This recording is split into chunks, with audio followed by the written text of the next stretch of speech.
or we can become a block, an hindrance to the people coming to the Lord. Now, for example, if someone comes into this house and, they're not somebody that's going to come from some kind of, where they came from. What they're carrying, they carry an arm, kind of like where they are. The last thing I want them to feel is like what he's trying to do in me. Feel it, because he's not. Feel like he is different to them, because he is not. But I want you to feel like that he doesn't have time for it. That they need to come, they need to, I guess, suppose, they need to be prepared to be brought into his presence. That's religion. When the Lord was here 2,000 years ago, he said some things in Matthew chapter 23 to the Pharisees. But the truth of the matter is quite disturbing, because he never spoke just to a sinner. He spoke to these Pharisees in Matthew 23.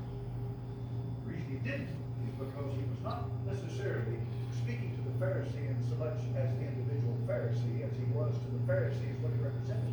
Because the Pharisee represented a religious system. And this religious system was corrupt to the bone. And religion can get that way.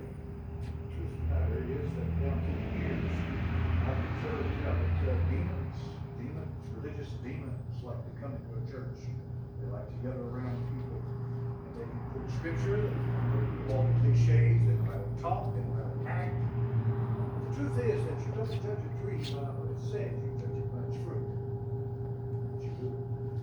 And you can find someone's reputation go back and follow them back 10, 15, 20 years, and find people who do churches they've been to, you begin to get a picture of what kind of a person to be. And sometimes it's very alarming.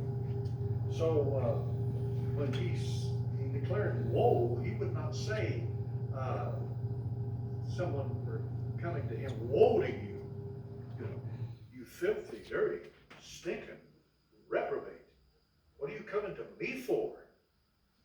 And this is the attitude that I get from some preachers and some people.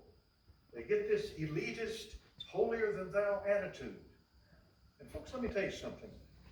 I believe one of the worst sins that you can have is self-righteousness. Self-righteousness will separate you from God and put a wall between you and the Lord. Yes, it will. It will do the job. If you'll notice, he said, I must needs go through Samaria. You remember that? And there was only one woman, a Samaritan, one woman. And he met her at Jacob's well, so we know the location. And of course, we know what happened. You've read it many times, John chapter 4.